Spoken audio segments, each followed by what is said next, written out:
ചെമ്പനീർ പൂവിൻ്റെ നാളത്തെ എപ്പിസോഡിൻ്റെ വിശേഷങ്ങളിലോട്ട് എല്ലാവർക്കും സ്വാഗതം. അപ്പോൾ കല്യാണത്തിന് ശേഷം തൻ്റെ സ്വാതന്ത്ര്യം പോയി എന്നൊക്കെ പറയുമ്പോഴേക്കും രേവതി പറയുന്നുണ്ട്, സ്വാതന്ത്ര്യമല്ല പോയത്, സച്ചിയേട്ടന് ഉത്തരവാദിത്വം വന്നേന്ന് പറയുവാണേ.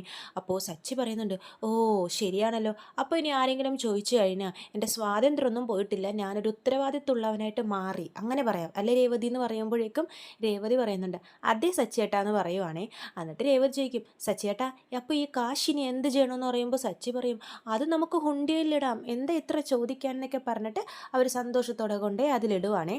പിന്നെ കാണിക്കുന്നത് പിറ്റേ ദിവസം രാവിലെ നമ്മുടെ ശ്രുതി ഇങ്ങനെ ആലോചിച്ചുകൊണ്ട് നടക്കുവാണ്. ശ്രുതിയുടെ മനസ്സിൽ ഒറ്റ ചിന്തയുള്ളൂ, എങ്ങനെയെങ്കിലും സച്ചിയുടെ ഫോൺ അടിച്ചു മാറ്റണം. ശ്രുതി വിചാരിക്കുന്നുണ്ട്, ഈ സച്ചി എന്ത് വലിയ രഹസ്യം ഇത്ര മറച്ചു വെച്ചിരിക്കുന്നത്, ഇതെങ്ങാനും പുറത്തറിഞ്ഞാലുണ്ടല്ലോ അതോടെ സച്ചിയുടെയും രേവതിയുടെയും കാര്യത്തിലൊരു തീരുമാനമാകും.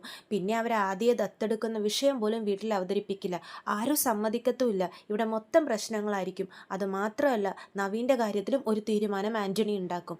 എത്രയും പെട്ടെന്ന് സച്ചിയുടെ ഫോൺ എടുക്കണം എന്ന് പറഞ്ഞിട്ട് ശ്രുതി മുറിയുടെ പുറത്തോട്ട് പയ്യെ നോക്കുമ്പോഴേക്കുണ്ടല്ലോ സച്ചി ഹോളിൽ കിടന്ന് നല്ല ഉറക്കമായിരിക്കുകയും സ്റ്റെപ്പ് ഇറങ്ങി പയ്യെ താഴെ ഇറങ്ങുമ്പോഴേക്കും സച്ചി ഉറക്കത്തിൽ നിന്ന് എഴുന്നേക്കുവാണ്. സച്ചി ലേറ്റായി പോയി എന്ന് എഴുന്നേക്കാൻ വേണ്ടി മൊബൈൽ നോക്കുമ്പോഴേക്കും സമയം ഒരുപാടായിട്ടുണ്ട്. അപ്പോൾ സച്ചി പറയും, അയ്യോ സമയം എത്ര ആയോ, എൻ്റെ ട്രിപ്പ് സവാരിക്ക് പോകാൻ സമയമായല്ലോ, രേവതി രേവതി എന്ന് പറഞ്ഞിട്ട് അടുക്കളയിലോട്ട് പോവാണ്. ഫോണിലാണെങ്കിൽ ചാർജും ഇല്ലെന്ന് പറഞ്ഞ് ഫോൺ അവിടെ വെച്ചിട്ടാണ് സച്ചി അടുക്കളയിലോട്ട് പോകുന്നത്.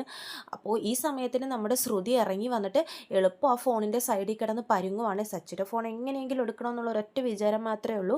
അപ്പോൾ അടുക്കളയിൽ സച്ചി രേവതിയോട് പറയുന്നുണ്ട്, എന്താ രേവതി ഇത്, സമയം എത്ര ആയല്ലോ, എന്നെ വിളിച്ചൂടെ, എനിക്ക് സവാരിയൊക്കെ വന്നിട്ടുണ്ടാവും എന്ന് പറയുമ്പോൾ രേവതി പറയുന്നുണ്ട്, ഞാൻ എത്ര പ്രാവശ്യം വിളിച്ചു സച്ചിയേട്ടനെ, 5 മിനിറ്റ് എന്ന് പറഞ്ഞ് വീണ്ടും വീണ്ടും കിടന്നുറങ്ങുമായിരുന്നു, ഇരിക്കും ഞാൻ കോഫി എടുത്തുകൊണ്ട് വരാമെന്ന് പറയുമ്പോൾ സച്ചി പറയുന്നുണ്ട്, ഹേയ് ഇനി അതൊന്നും കുടിക്കാൻ നേരമില്ല, ഞാൻ എളുപ്പം കുളിച്ചിട്ട് പോട്ടെ, ഫോണിലാണെങ്കിൽ ചാർജും ഇല്ല, ഒന്ന് ചാർജ് ചെയ്യാൻ വെച്ചിട്ട് ഞാൻ കുളിക്കാൻ പോവാം രേവതി എന്ന് പറഞ്ഞിട്ട് നമ്മുടെ സച്ചി അവിടെ നിന്ന് അടുക്കളയിൽ നിന്നും ഹോളിലോട്ട് വീണ്ടും വരുവാണേ. അപ്പോൾ ശ്രുതി അവിടെ നിന്ന് ഫോൺ എടുക്കാനുള്ള പരിങ്ങലിൽ നിൽക്കുവാണല്ലോ, സച്ചിനെ കാണുമ്പോഴേക്കും അങ്ങോട്ടും ഇങ്ങോട്ടും സ്പീഡിൽ നടക്കുവാണേ. അപ്പോൾ സച്ചിക്ക് ശ്രുതിനെ കാണുമ്പോൾ ഒരു സംശയം തോന്നുന്നുണ്ട്. സച്ചി ചോദിക്കുന്നുണ്ട്, പാലറേട്ടത്തി എന്താ വീടിൻ്റെ ഉള്ളിൽ തന്നെ വാക്കിങ് തുടങ്ങിയോ എന്ന് ചോദിക്കുമ്പോഴേക്കും ശ്രുതി പറയുന്നുണ്ട്, എന്താ വാക്കിങ് തുടങ്ങിക്കൂടെ, ഇനി ഞാൻ എന്തെങ്കിലും ചെയ്താൽ അത് സച്ചിനോട് ബോധിപ്പിച്ചിട്ട് വേണോ ചെയ്യാൻ എന്നൊക്കെ പറയുമ്പോഴേക്കും സച്ചി പറയുന്നുണ്ട്, അയ്യോ എന്നെ ഒന്നും ബോധിപ്പിക്കണ്ടേ, എന്ത് വേണമെങ്കിലും ചെയ്തോ എന്ന് പറഞ്ഞിട്ട് സച്ചി നേരെ ചന്ദ്രയുടെയൊക്കെ മുറിയിൽ പോയിട്ട് ഫോൺ അവിടെ ചാർജ് ചെയ്യാനിട്ടിട്ട് ബാത്റൂമിലോട്ട് കുളിക്കാൻ പോവാണേ. സച്ചി ബാത്റൂമിൽ കയറി ഡോർ ലോക്ക് ചെയ്യുമ്പോഴേക്കും നമ്മുടെ ശ്രുതിയും പുറകെ ഓടിപ്പോയിട്ട് എളുപ്പം സച്ചിയുടെ ചാർജർ ഫോൺ അവിടെ കുത്തിയിട്ടേക്കുവാണല്ലോ, ചാർജറൊക്കെ ഊരി ഫോണിൽ എവിടെയാണ് വീഡിയോ എന്ന് ഇങ്ങനെ സ്പീഡിൽ തപ്പിക്കൊണ്ടിരിക്കുവാണേ. അപ്പോൾ സച്ചി എളുപ്പം ബാത്റൂമിൻ്റെ ഡോർ തുറക്കുന്നുണ്ട്. ഈ ടൈമിൽ നമ്മുടെ ശ്രുതി, അയ്യോ സച്ചി വാതിൽ തുറന്നല്ലോ, എന്ത് ചെയ്യുമെന്ന് പറഞ്ഞ് വേഗം സ്പീഡിൽ ഓടിപ്പോയി കട്ടിലിൻ്റെ അടിയിൽ ഒളിച്ചിരിക്കുവാണേ. അപ്പോൾ സച്ചി രേവതിയെ വിളിക്കുവാണ്, രേവതി രേവതി എന്ന് പറഞ്ഞ് വിളിച്ച് കൂവുന്നുണ്ടേ. അപ്പോൾ ശ്രുതിക്കാണെങ്കിൽ ദേഷ്യം വരുവാണ്, ഈ സച്ചിക്ക് എന്താ ബാത്റൂമിൽ കയറിയ കുളിച്ചൂടെ, ഈ രേവതിയെ വിളിക്കുന്ന എന്തിനാന്ന് ആലോചിക്കുമ്പോഴേക്കും രേവതി വരുന്നുണ്ട്. അപ്പോൾ സച്ചി പറയും, രേവതി ഞാൻ ആ തോർത്തെടുക്കാൻ മറന്നു, നീ ഒന്ന് പോയി കൊണ്ടുപോകാന്ന് പറഞ്ഞ് രേവതിയെ വിടുവാണേ. രേവതി തോർത്തൊക്കെ കൊടുത്തിട്ട് സച്ചി വീണ്ടും കുളിക്കാൻ കയറുമ്പോഴേക്കും നമ്മുടെ ശ്രുതി കട്ടിലിൻ്റെ ഇടയിൽ നിന്ന് പയ്യെ പുറത്തോട്ട് ഇറങ്ങുവാണേ. അപ്പോഴേക്കും ചന്ദ്ര പുറത്ത് നിന്ന് ഫോൺ ചെയ്യുവാണ്, റൂമിൻ്റെ വാതിക്കൽ നിന്ന് ഫോണും ചെയ്തുകൊണ്ട് ഇങ്ങനെ നിൽക്കുവാണ്. അപ്പോൾ ശ്രുതി വീണ്ടും കട്ടിലിൻ്റെ അടിയിൽ തന്നെ കയറുന്നുണ്ട്. ഓ ഈ ആൻറ്റി എന്താ ഇവിടെ, മനുഷ്യനൊന്ന് സമാധാനത്തിൽ ആ വീഡിയോ ഒന്ന് തപ്പിയെടുക്കാൻ പോലും കൊടുക്കുന്നില്ലല്ലോ ആരും എന്ന് വിചാരിക്കുമ്പോഴേക്കും ചന്ദ്ര അവിടെ നിന്നും പോകുന്നില്ലേ. അങ്ങനെ ഫോണിൽ സംസാരിച്ചുകൊണ്ടിരിക്കുവാണ് ബാമേനോട്, ഞാൻ ഇന്ന് വരാൻ കുറച്ച് ലേറ്റ് ആവും ബാമേന്നൊക്കെ പറഞ്ഞ് ഉള്ള വിശേഷം മൊത്തം പറയുവാണ്. ശ്രുതിക്കാണെങ്കിൽ കട്ടിലിൻ്റെ അടിയിലിരുന്ന് ദേഷ്യം വരുവാണ്, ഒന്ന് പോവ് ആൻറ്റി, വേറെ എങ്ങോട്ടെങ്കിലും പോയി സംസാരിക്കുന്ന ഇങ്ങനെ മനസ്സിലിങ്ങനെ വിചാരിച്ചുകൊണ്ടിരിക്കുവാണ്. അങ്ങനെ ഇരിക്കുമ്പോഴേക്കും ചന്ദ്ര അവിടെ നിന്നും പോകുന്നുണ്ട്. ശ്രുതി വീണ്ടും കട്ടിലിൻ്റെ അടിയിൽ നിന്ന് ഇറങ്ങാൻ പോകുമ്പോഴേക്കും സച്ചി കുളി കഴിഞ്ഞ് പുറത്തോട്ട് ഇറങ്ങുവാണേ. വീണ്ടും രേവതി രേവതി എന്ന് വിളിച്ചുകൊണ്ടിരിക്കുവാണ് സച്ചി മുറിയിൽ നിന്നിട്ട്. അപ്പോൾ രേവതി വരുമ്പോഴേക്കും സച്ചി പറയുന്നുണ്ട്, രേവതി എൻ്റെ തല ഒന്ന് തുടച്ചതാന്ന് പറയുമ്പോഴേക്കും രേവതി പറയും, കുളിക്കാൻ അറിയുന്ന ഒരാൾക്ക് തുടക്കാൻ അറിയില്ലേ എന്ന് ചോദിക്കുവാണേ. അപ്പോൾ സച്ചി പറയുന്നുണ്ട്, നീയല്ലേ പറഞ്ഞത് നിന്നെപ്പോലുള്ള ഭാര്യ എല്ലാവർക്കും കിട്ടില്ലെന്ന്, എനിക്കൊന്നും തുടച്ചതാ രേവതി എന്ന് പറഞ്ഞ് സച്ചി ആ കട്ടിലിരിക്കുവാണേ. രേവതി അപ്പോൾ തലയും തുടച്ചുകൊണ്ടിരിക്കുവാണ്. അപ്പോൾ ശ്രുതി വീണ്ടും അടിയിലിരുന്ന് കട്ടിലിൻ്റെ അടിയിലിരുന്ന് ഇങ്ങനെ മനസ്സിൽ വിചാരിക്കുവാണ്, മുറിയിൽ നിന്ന് പോ സച്ചി, റൊമാൻസും ചെയ്തുകൊണ്ടിരിക്കുവാണ്, മനുഷ്യൻ എങ്ങനെയെങ്കിലും ഈ വീഡിയോ ഒന്ന്. എന്നിട്ട് ശ്രുതി വിചാരിക്കുന്നുണ്ട്, അല്ലെങ്കിൽ വേണ്ട ഇവിടുന്ന് തന്നെ ഈ വീഡിയോ തപ്പാം എന്ന് പറഞ്ഞിട്ട് കട്ടിലിൻ്റെ അടിയിൽ ഇരുന്ന് സച്ചിയുടെ ഫോൺ ഓൺ ചെയ്തിട്ട് ഏത് ഫോൾഡറിലാണ് വീഡിയോ എന്നൊക്കെ ഇങ്ങനെ തപ്പിക്കൊണ്ടിരിക്കുവാണേ. തല തുടക്കുമ്പോഴേക്കും സച്ചി രേവതിയുടെ അടുത്ത് കൊഞ്ചിക്കൊണ്ടിരിക്കുവാണ്. അപ്പോൾ രേവതി പറയുന്നുണ്ട്, എൻ്റെ സച്ചിയേട്ടാ ആരെങ്കിലും കാണും, വാതിലൊക്കെ തുറന്ന് കിടക്കുവാന്ന് പറയുമ്പോൾ സച്ചി പോയി ഡോറ് ലോക്ക് ചെയ്യുന്നുണ്ട്. എന്നിട്ട് രേവതീൻ്റെ അടുത്ത് ഇനിയിപ്പോൾ ആരുമില്ലല്ലോ, നീ പേടിക്കണ്ട എന്ന് പറയുമ്പോഴേക്കും ശ്രുതി അടിയിലിരുന്ന് വിചാരിക്കുന്നുണ്ട്, എന്തൊരു നാണക്കേടാ ഇത്, റൊമാൻസും ചെയ്തുകൊണ്ടിരിക്കുന്നു, എന്നെ ഈ സമയത്ത് കട്ടിലിൻ്റെ അടിയിൽ നിന്ന് എങ്ങാനും കണ്ട അതിൻ്റെ അപ്പുറത്ത് നാണക്കേട് വേറെ ഉണ്ടാവില്ല എന്നൊക്കെ ശ്രുതി മനസ്സിലിങ്ങനെ പേടിക്കുവാണേ. എന്നിട്ട് ഇങ്ങനെ ഫോണും നോക്കുന്നുണ്ട് കൂട്ടത്തിൽ. ഈ ടൈമിൽ ശ്രുതിയാണെങ്കിൽ ശ്രുതി അന്വേഷിച്ച് നടക്കുവാണേ. ശ്രുതി ശ്രുതി എന്ന് പറഞ്ഞ് വിളിച്ച് നടക്കുവാണ്. അപ്പോൾ ചന്ദ്ര ഇങ്ങനെ ചോദിക്കും, എന്താടാ ശ്രുതി, അമ്മ ശ്രുതിയെ കണ്ടു, മുറിയിലൊന്നും ഇല്ലല്ലോ. അപ്പോൾ ചന്ദ്ര പറയുന്നുണ്ട്, അവൾ അവിടെ എവിടെയെങ്കിലും കാണും, നീ എന്തിനാ ഇപ്പോൾ ശ്രുതി അന്വേഷിച്ച് നടക്കുന്നേ? എനിക്കൊരു 500 രൂപയുടെ ആവശ്യമുണ്ടായിരുന്നു, അവളോട് ചോദിക്കാമെന്ന് ഓർത്തിട്ട്, അവളെ കാണുന്നില്ല, അമ്മയുടെ കയ്യിലുണ്ടോയെന്ന് ചോദിക്കുവാണ്. അപ്പോൾ ചന്ദ്ര പറയും, എടാ നീ ഇപ്പോൾ ഒരു ബിസിനസ് ഇത്രയും വലിയ ബിസിനസ് മാനായാൽ നിൻ്റെ കയ്യിൽ ഒരു 500 രൂപ പോലും എടുക്കാനില്ലേ എന്ന് പറയുമ്പോഴേക്കും ശ്രുതി പറയുന്നുണ്ട്, അമ്മേ ഇപ്പോൾ ആരും കയ്യിൽ കാശൊന്നും വെക്കുന്നില്ല, എല്ലാവരും മൊബൈലുണ്ടല്ലോ, ഇപ്പോൾ ഓൺലൈൻ ട്രാൻസാക്ഷനാണ് എല്ലാവരും എന്ന് പറയുമ്പോഴേക്കും ചന്ദ്ര പറയും, എടാ ഒരു ചായ കുടിക്കാനെങ്കിലും കാശ് വെച്ചൂടെ പോക്കറ്റിൽ?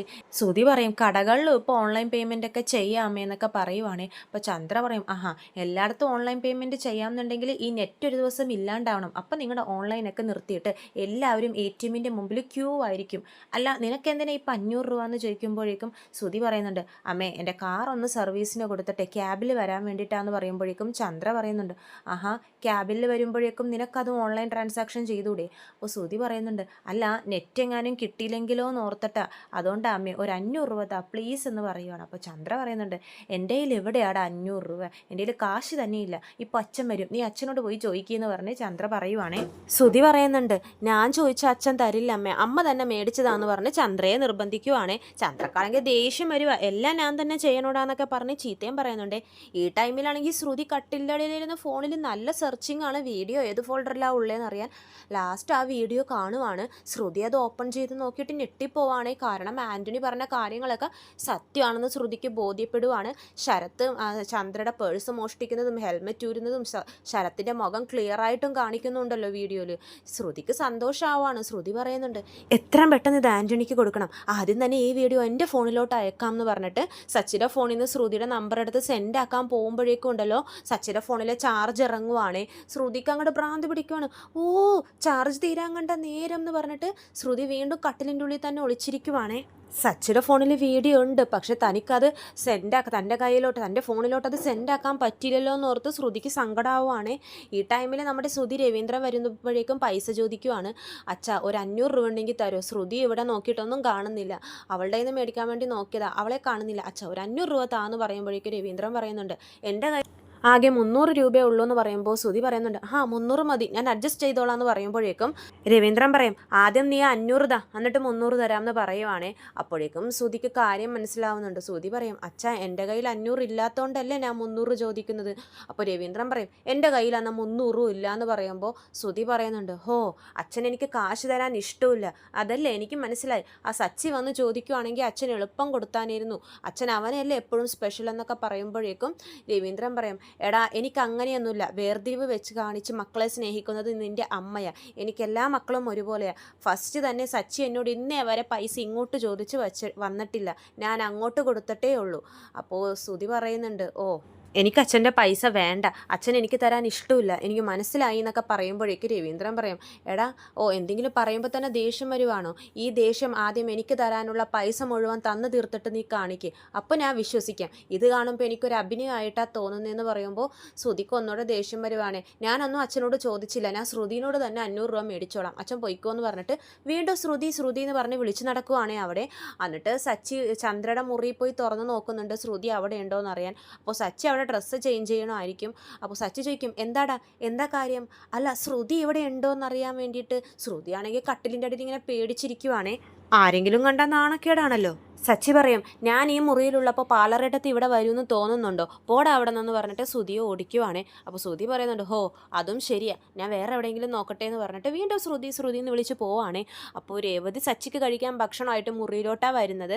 സച്ചിക്ക് നേരെ ആയല്ലോ ഓട്ടത്തിന് പോകാൻ, ലേറ്റ് ആയതുകൊണ്ട് തന്നെ മുറിയിലിരുന്ന് വായിലിട്ട് കൊടുക്കുവാണേ. സച്ചിയാണെങ്കിൽ രേവതിയെ പുകഴ്ത്തി ഭക്ഷണം ആസ്വദിച്ച് കഴിക്കുവാണ്. അത് കാണുമ്പോഴേക്കും ശ്രുതിക്ക് ഉള്ളിൽ അവിടെ ഇരുന്നിട്ട് ഇങ്ങനെ ദേഷ്യം പിടിക്കുവാണേ. കഴിച്ചു കഴിയുമ്പോഴേക്കും രേവതി പറയുന്നുണ്ട്, സച്ചിയേട്ടാ ഇരിക്കും, ഞാൻ ഒരു പൂരിയും കൂടി എടുത്തോണ്ട് എടുത്തോണ്ടും വരാമെന്ന് പറയുമ്പോൾ സച്ചി പറയുന്നുണ്ട്, ഹേ ഇല്ല വേണ്ട രേവതി, എനിക്ക് സമയമായി, ഞാൻ ഓട്ടത്തിന് പോവാം, നീ എൻ്റെ ഫോൺ ഇങ്ങോട്ട് എടുത്തെന്ന് പറയുമ്പോഴേക്കും രേവതി പറയും, ഫോണോ എവിടെയാണ് വെച്ചിരിക്കുന്നത്? ദേ അവിടെ കുത്തി വെച്ചിട്ടുണ്ട്, ചാർജ് ചെയ്യാൻ ഇട്ടിട്ടുണ്ട്, നീ എടുത്തോണ്ടും വാ എന്ന് പറയുമ്പോഴേക്കും രേവതി അവിടെ പോയി നോക്കുമ്പോൾ ഫോൺ കാണുന്നില്ലേ.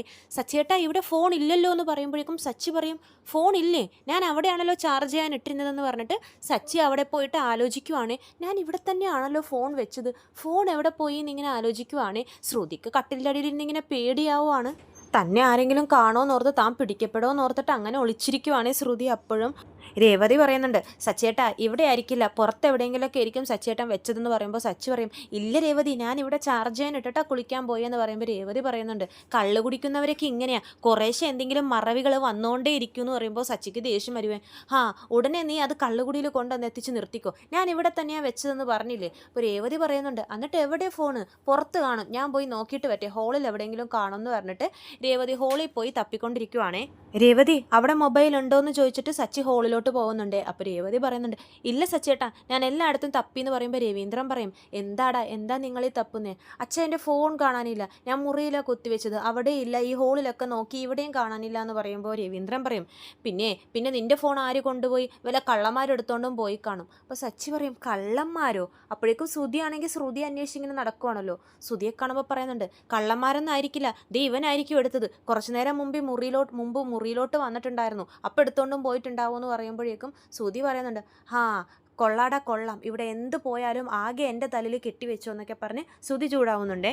ഇവരിങ്ങനെ സംസാരിച്ചിരിക്കുന്ന ടൈമിൽ ശ്രുതി എളുപ്പം മൊബൈൽ അവിടെ ചന്ദ്രയുടെ മുറി തന്നെ വെച്ചിട്ട് ഓടി പൊക്കത്തോട്ട് മുകളിലോട്ട് ടെറസിലോട്ട് പോവുകയാണേ. ഒന്നും അറിയാത്ത പോലെ ഓടിപ്പോയിട്ട് ഒന്നും അറിയാത്ത പോലെ തന്നെ തിരിച്ചിറങ്ങി വരുന്നുണ്ട്. അപ്പോൾ ശ്രുതി പറയും, ശ്രുതി നീ ഇത് എവിടെയായിരുന്നു? ഞാൻ എവിടെയൊക്കെ അന്വേഷിച്ചു? ഞാൻ മുകളിലുണ്ടായിരുന്നു എന്ന് പറയുമ്പോഴേക്കും ശ്രുതി പറയുന്നുണ്ട്, ഞാൻ ടെറസിലൊക്കെ വന്ന് അന്വേഷിച്ചായിരുന്നല്ലോ, നിന്നെ അവിടെ കണ്ടില്ലല്ലോ, ഞാൻ അവിടെ ഉണ്ടായിരുന്നു, എൻ്റെ മുടി നനഞ്ഞിരിക്കുന്നത് കൊണ്ട് ഞാൻ ഉണക്കാൻ വേണ്ടി പോയതാന്ന് പറഞ്ഞിട്ട് ശ്രുതി എളുപ്പം ആ സിറ്റുവേഷൻ ഒഴിവാക്കിയിട്ട് മുറിയിലോട്ട് പോകുവാണ്. സച്ചി എപ്പോഴും ഇങ്ങനെ ആലോചിച്ചുകൊണ്ടിരിക്കുക, എൻ്റെ ഫോൺ എന്നാലും എവിടെ പോയി? രേവതി വീണ്ടും അന്വേഷിച്ച് ചന്ദ്രയുടെ മുറിയിൽ തന്നെ പോവാണ്. അവിടെ സച്ചിയുടെ മാറിയിട്ട ഡ്രസ്സിൻ്റെ അടിയിലാണ് ശ്രുതി ഈ ഫോൺ ഒളിപ്പിച്ച് വെച്ചത്. രേവതി സച്ചിയുടെ ആ ഡ്രസ്സ് എടുക്കുമ്പോഴേക്കും അടിയിൽ ഫോൺ ഇരിക്കുന്നത് കാണുന്നുണ്ട്. സച്ചിയേട്ടാ ദേ ഫോൺ എവിടെ ഉണ്ട് എന്ന് പറഞ്ഞ് കൊടുക്കുമ്പോഴേക്കും, ഈ തുണിയുടെ അടിയിലോ, ഇതെങ്ങനെ ഇവിടെ വന്നു? സച്ചിയേട്ടൻ തന്നെ വെച്ചതായിരിക്കും, എന്നിട്ട് അതിൻ്റെ മുകളിൽ ഡ്രസ്സും മാറിയിട്ടു. ഇല്ല രേവതി, ഞാൻ ചാർജ് ചെയ്യാൻ ഇട്ടതല്ലേ, എനിക്ക് നല്ല ഓർമ്മയുണ്ടെന്ന് പറയുമ്പോഴേക്കും രേവതി പറയും, പ്രായമായി വരുമല്ലേ, ഓർമ്മയൊക്കെ പോയി തുടങ്ങി കാണും എന്ന് പറഞ്ഞിട്ട് രേവതി അവിടെ നിന്നും പോവാണ്. സച്ചി പറയും, പ്രായമായി തുടങ്ങിയെന്നു? എനിക്കോ? ഇല്ലല്ലോ എന്നൊക്കെ കണ്ണാടി നോക്കിയിട്ട് ഇങ്ങനെ സ്വയം പറയുവാണേ. എന്നിട്ട് പറയും, എന്നാൽ ഈ ഫോൺ ഞാൻ കുത്തിയിട്ടതാണല്ലോ, അതെന്നെ ആലോചിച്ചുകൊണ്ടിരിക്കുവാണേ. പിന്നെ കാണിക്കുന്നത് ശ്രീകാന്ത് ഒരു മാർജിൻ ഫ്രീ പോലുള്ളൊരു സ്ഥലത്ത് നിൽക്കുവാണേ. അപ്പോൾ അവിടെ നമ്മുടെ പ്രിയയും വരുന്നുണ്ട്. അപ്പോൾ പ്രിയ വന്നിട്ട് പറയുന്നുണ്ട്, ശ്രീകാന്തേ കുറച്ച് ലേറ്റായി പോയി, നല്ല ബ്ലോക്കായിരുന്നു, എനിക്ക് ഈ സ്ഥലങ്ങളൊന്നും ഇവിടുത്തെ പരിചയമില്ല, അതാണ് ആ ശ്രീകാന്തിനെ വിളിച്ചെന്ന് പറയുമ്പോൾ ശ്രീകാന്ത് പറയും, എനിക്ക് ഇത്ര എക്സ്പ്ലനേഷനൊന്നും തരണ്ട മാഡം ഇവിടെ പുതിയതല്ലേ, സ്ഥലങ്ങളൊന്നും അറിയില്ലല്ലോ, ഇതൊക്കെ ഒരു സഹായമല്ലേ എന്ന് പറയുമ്പോൾ പ്രിയ പറയുന്നുണ്ട്, അത് പിന്നെ ശ്രീകാന്തേ എനിക്ക് നമ്മുടെ ഹോട്ടലിലെ കുറച്ച് മാറ്റങ്ങളൊക്കെ വരുത്താനുണ്ട്. അപ്പോൾ ശ്രീകാന്ത് പറയും, മാറ്റങ്ങളോ? എന്തിന്? ആ മാറ്റങ്ങൾക്ക് വേണ്ടി ഇവിടെ കുറച്ച് സാധനങ്ങൾ മേടിക്കാൻ വേണ്ടിയിട്ടാണ് ഞാൻ വന്നത്, കുറച്ച് പ്ലേറ്റ്സ് ഗ്ലാസ് അങ്ങനത്തെയൊക്കെ മേടിക്കണം എന്ന് പറയുമ്പോൾ ശ്രീകാന്ത് പറയും, പ്ലേറ്റ്സൊക്കെ എന്തിനാണ് മാറ്റുന്നത്, നമ്മുടെ ഹോട്ടലിലൊക്കെ നല്ല പ്ലേറ്റ് അല്ലേ എന്ന് പറയുമ്പോഴേക്കും പ്രിയ പറയുന്നുണ്ട്, ഹോട്ടലിലെ പ്ലേറ്റൊക്കെ നല്ലതാണ്, പക്ഷേ അതിപ്പോൾ ഒരുപാടായില്ലേ, കുറച്ച് മാറ്റങ്ങളൊക്കെ വരുത്താം, പ്ലേറ്റിൽ എന്തിരിക്കുന്നു, ഫുഡിലല്ലേ കാര്യം എന്ന് ശ്രീകാന്ത് പറയുന്നുണ്ട്. അപ്പോൾ പ്രിയ പറയും, പ്ലേറ്റിലും കാര്യമുണ്ട്, കാരണം ഒരു കസ്റ്റമർ വന്ന് ഫുഡ് ഓർഡർ ചെയ്തിട്ട് 10-15 മിനിറ്റ് കഴിഞ്ഞിട്ടേ ഫുഡ് കൊണ്ടുവന്ന് കൊടുക്കുള്ളൂ, അവർ വിശന്നൊക്കെ ആയിരിക്കും ഇരിക്കുന്നത്, അവരുടെ മൂഡ് തന്നെ വേറെ ആയിരിക്കും. അപ്പോൾ നമ്മൾ ഈ ഒരു പുതിയ മോഡൽ പ്ലേറ്റൊക്കെ അവരുടെ മുമ്പിൽ കൊണ്ടുവന്ന് വെച്ച് കഴിഞ്ഞാൽ കുറച്ച് നേരം അവർ ആ പ്ലേറ്റിനെ പറ്റി സംസാരിക്കും, പിന്നെ അതുമാത്രമല്ല അത് അവരുടെ മൂഡും കാമാക്കും. പിന്നെ ഭക്ഷണം വിളമ്പുന്നതിന് മുന്നേ കുറച്ച് നേരം മുമ്പേ കൊണ്ടുപോയ പ്ലേറ്റ് നമ്മൾ കസ്റ്റമറുടെ മുമ്പിൽ വെക്കുമല്ലോ, അപ്പോൾ ആ പ്ലേറ്റ് അത്യാവശ്യം പുതിയ മോഡലായിരിക്കണം ശ്രീകാന്ത്, ഇതിലൊക്കെ ഭയങ്കര കാര്യമുണ്ടെന്നൊക്കെ പ്രിയ പറയുമ്പോഴേക്കും ശ്രീകാന്ത് പറയുന്നുണ്ട്, അതും ശരിയാ, ഞാൻ ഇതേവരെ ഇതിനെപ്പറ്റിയൊന്നും ഓർത്തിട്ട് പോലുമില്ല, ഏതായാലും കൊള്ളാം ഐഡിയ, വാ നമുക്ക് നോക്കാം എന്നൊക്കെ പറഞ്ഞിട്ട് പ്രിയയും ശ്രീകാന്തും കൂടി നോക്കാൻ പോവാണേ പ്ലേറ്റ്. അപ്പോൾ ഇതൊക്കെ ഇങ്ങനെ നോക്കിക്കൊണ്ടിരിക്കുന്ന ടൈമിലാണ് മഹിമയും ഈ ഷോപ്പിലോട്ട് വരുന്നത്. മഹിമ എന്നിട്ട് ഇങ്ങനെ ഓരോ സാധനങ്ങളൊക്കെ നോക്കിക്കൊണ്ടിരിക്കുന്ന ടൈമിൽ ശ്രീകാന്തിനെ അവിടെ കാണുവാണ്. ശ്രീകാന്തിൻ്റെ കൂടെ നോക്കുമ്പോൾ ഒരു പെണ്ണുണ്ട്. മഹിമ അപ്പം ഇങ്ങനെ വിചാരിക്കും, ഇതാരാ ശ്രീകാന്തിൻ്റെ കൂടെ, ദേഹത്തൊക്കെ തൊട്ടാണല്ലോ സംസാരിക്കുന്നത്, കാരണം പ്രിയ പുറത്ത് പഠിച്ചു വളർന്ന കുട്ടിയാണല്ലോ, അപ്പോൾ ശ്രീകാന്തിനോട് അല്പം ക്ലോസ് ആയിട്ടാണ് പെരുമാറുന്നത്. ശ്രീകാന്തിൻ്റെ ദേഹത്ത് തോളത്തൊക്കെ കൈയിട്ടൊക്കെയാണ് സംസാരിക്കുന്നത്. അപ്പോൾ മഹിമയ്ക്ക് ഇതൊക്കെ കാണുമ്പോൾ ദേഷ്യം വരുവാണ്.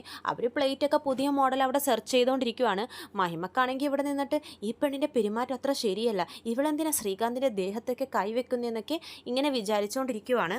അപ്പോഴേക്കും ശ്രീകാന്ത് മഹിമ ഇങ്ങനെ നിന്ന് നോക്കുന്നത് കാണുന്നുണ്ട്.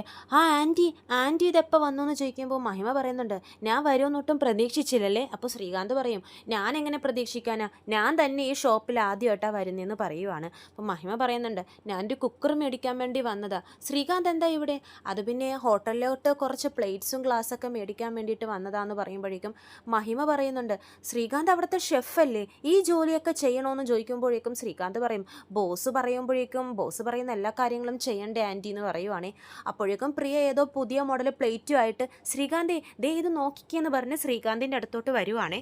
ശ്രീകാന്ത് അപ്പോൾ പ്രിയയെ മഹിമയ്ക്ക് പരിചയപ്പെടുത്തി കൊടുക്കുന്നുണ്ട്. ആൻറ്റി ഇതാണ് എൻ്റെ ബോസ്. അപ്പം പ്രിയ പറയുന്നുണ്ട്, ബോസോ, ഞാനെന്താ വല്ല ഗാങ്സ്റ്ററിൻ്റെ ലീഡറാണോ, ഞാൻ ആ ഹോട്ടലിലെ ഓണറിൻ്റെ മകളാന്ന് പറയുവാണേ. അപ്പോൾ ശ്രീകാന്ത് പറയുന്നുണ്ട്, പ്രിയ എന്ന് പറഞ്ഞ് പരിചയപ്പെടുത്തുന്നുണ്ട്. പ്രിയെ ഇതെൻ്റെ മദർ ഇൻ ലോ എന്ന് പറയുമ്പോഴേക്കും പ്രിയ ഷെയ്ക്ക് ഹാൻഡ് കൊടുക്കാൻ പോകുമ്പോൾ മഹിമ കൊടുക്കുന്നില്ലേ, നമസ്കാരം കൈ കൂപ്പിയാണ് വണങ്ങുന്നത്.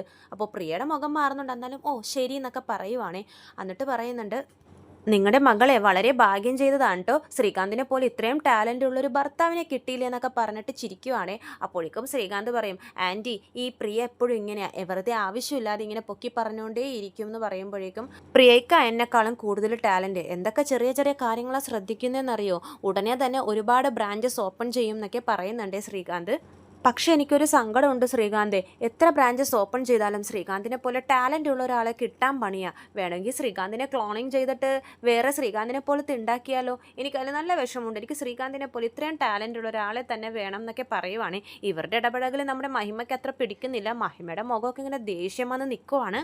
പ്രിയ പറയുന്നുണ്ട്, ശ്രീകാന്തെ ഞാൻ കുറച്ച് പ്ലേറ്റ്സ് അവിടെ സെലക്ട് ചെയ്ത് വെച്ചിട്ടുണ്ട്, വന്ന് നോക്കുക എന്ന് പറയുമ്പോഴേക്കും ശ്രീകാന്ത് പറയും, ആൻറ്റി ശരി ആൻറ്റി, പിന്നെ കാണാം, കുറച്ച് ബിസിയായി, ഇത് കഴിഞ്ഞിട്ട് വേണം ഹോട്ടലിലോട്ട് പോകാൻ, പിന്നെ കാണാമെന്ന് പറഞ്ഞിട്ട് ശ്രീകാന്തും പ്രിയയുടെ കൂടെ പോകുന്നുണ്ട്. അപ്പോൾ നമ്മുടെ മഹിമ മനസ്സിൽ വിചാരിക്കുന്നുണ്ട്, എന്താണ് അവൾ ഒരുപാട് പൊക്കി പറയുന്നുണ്ടല്ലോ ശ്രീകാന്തിനെ, ഇതത്ര ശരിയായിട്ട് എനിക്ക് തോന്നുന്നില്ല. വർഷയെ വിളിച്ച് ഇപ്പം തന്നെ കാര്യം പറയാമെന്ന് പറഞ്ഞിട്ട് നമ്മുടെ മഹിമ നേരെ ഫോൺ എടുത്ത് വർഷയെ വിളിക്കുവാണേ. ഇത്രയും കാണിച്ചുകൊണ്ടാണ് നാളത്തെ എപ്പിസോഡ് അവസാനിക്കുന്നത്. ചെമ്പനീർപ്പൂവിൻ്റെ കൂടുതൽ വിശേഷങ്ങൾ ഞാൻ എൻ്റെ ചാനലിലൂടെ അപ്ലോഡ് ചെയ്യുന്നതാണ്. ചാനൽ സബ്സ്ക്രൈബ് ചെയ്യാത്തവരുണ്ടെങ്കിൽ സബ്സ്ക്രൈബ് ചെയ്യണം. വീഡിയോ ഇഷ്ടമെങ്കിൽ ലൈക്ക് ചെയ്യാനും മറക്കരുതേ. എല്ലാവർക്കും നന്ദി.